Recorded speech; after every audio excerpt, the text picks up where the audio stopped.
جانی کا نشانہ ہٹا گیا کیونکہ وہ ایک ہاتھ سے شاہدہ کو جکڑے ہوئے تھا اور شاہدہ خود کو چھڑانے کے لیے اسے جھٹکے دے رہی تھی، لیکن مراد کا پستول بھی بجلی سی سرعت سے چلا تھا، لیکن گولی آصف کے سر سے گزر گئی تھی۔ اس سے پہلے کہ آصف کسی کو گولی کا نشانہ بناتا، شاہدہ چیخ پڑی، نہیں، اسے گولی مت مارنا، میں تمہیں رقم کے بارے میں بتا دوں گی، رقم آتش دان میں ہے۔ آتش دان میں؟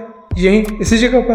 جانی کے منہ سے برآمد ہوا۔ اس وقت پستول بدست مراد کی بھی نظریں آتش دان کی طرف اٹھتی چلی گئیں۔ آصف صرف اتنا ہی جانتا تھا کہ لڑکی نے اس کی جان بچانے کے لیے ایسا کیا ہے۔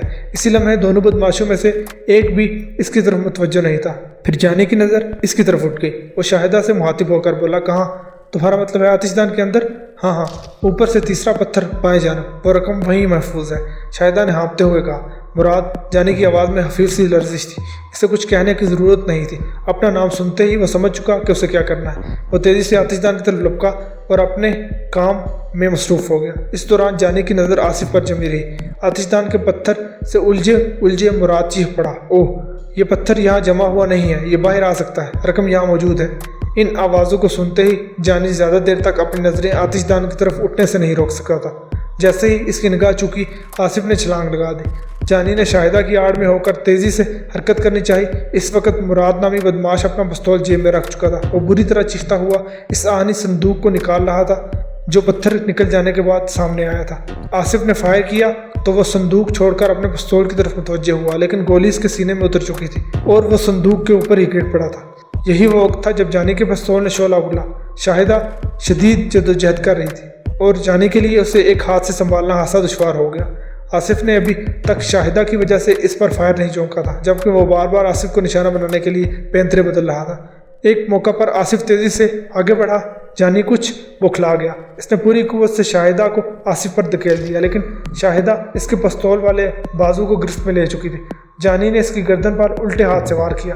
ایک لمحے کے لیے وہ بے حس و حرکت ہو گئی، لیکن پستول والا ہاتھ اس کی گرفت سے نہ نکل سکا۔ اس کے بوجھ سے جانی لڑکھڑایا اور اسی لمحے ٹیگر بھی دبا، مگر گولی کے دھماکے کی بجائے اس میں خالی ٹرچ کی آواز ابھری۔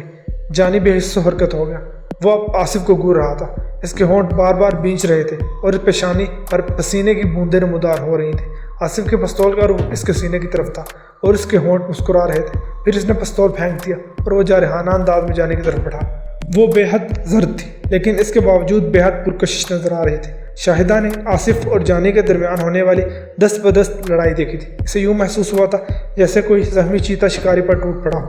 وہ محویت سے اسے دیکھ رہا تھا۔ کیا تم زخمی ہو؟ شاہدہ کی آواز سن کر وہ چونکا۔ اسے اپنے بازو پر اس کے ہاتھ کا لمس محسوس ہوا۔ نہیں، اس نے کانپتے ہوئے کہا، میں زخمی نہیں ہوں۔ اوہ، خدا کا شکر ہے، شاہدہ بڑبڑائی۔ آصف نے گہری نظروں سے اس کی طرف دیکھا۔ ان بدماشوں نے تمہیں کیسے پکڑ لیا تھا؟ اس نے شاہدہ کی کشادہ آنکھوں میں دیکھتے ہوئے کہا۔ اخبارات میں لکھا تھا کہ شاہدہ شاد یعنی تم جمعرات سے اپنے ڈریسنگ روم سے غائب ہو۔ ہاں، ایسا ہی ہوا، شاہدہ نے طویل سانس لے کر کہا۔ کسی نے فون کیا تھا اور بتایا تھا کہ میرے والد شدید زخمی حالت میں اسپتال پہنچ گئے ہیں۔ میرا خیال ہے فون مٹھو نے کیا تھا۔ بہرحال میں دوڑی دوڑی اسپتال پہنچی تو وہاں تمہیں موجود پایا۔ تم سے بات چیت کرتے وقت اچانک احساس ہوا کہ میں نے اپنی شخصیت بے نقاب کر دی ہے، تو میں وہاں سے چلی گئی۔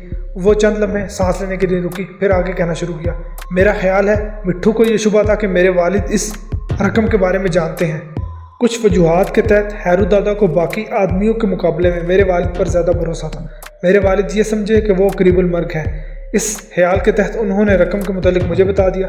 پھر میں جیسے ہی اسپتال سے نکلی، مٹھو اور اس کے ساتھیوں نے مجھے اغوا کر لیا۔ اس کی بات سن کر آصف تفہیمی انداز میں اپنے سر کو جنبش دینے لگا۔ اس کی نظر دانت کے صندوق کی طرف اٹھ گئی جو اب فرش پر پڑا تھا۔ مراد کے ہاتھوں سے گرنے کی وجہ سے صندوق کھل گیا تھا اور اس میں موجود نوٹوں کی رنگا رنگ گڈیاں نظر آنے لگیں۔ آصف نے غور سے اسے دیکھا تو احساس ہوا کہ صندوق میں خاصی رقم موجود ہے۔ اس نے نوٹوں کی گڈیاں درست کر کے جمائیں اور صندوق کا ڈھکنا بند کر دیا۔ تم اب اس رقم کو رکھ سکتے ہو آصف، میں اس میں کچھ بھی نہیں لوں گی۔ تم نے جو کچھ بھی کیا ہے اس کے لیے تمہارا حق اس پہ ہے، میں یہ رقم نہیں لوں گی۔ شکریہ شاہدہ، لیکن مجھے اس رقم کی کوئی ضرورت نہیں، وہ بولا۔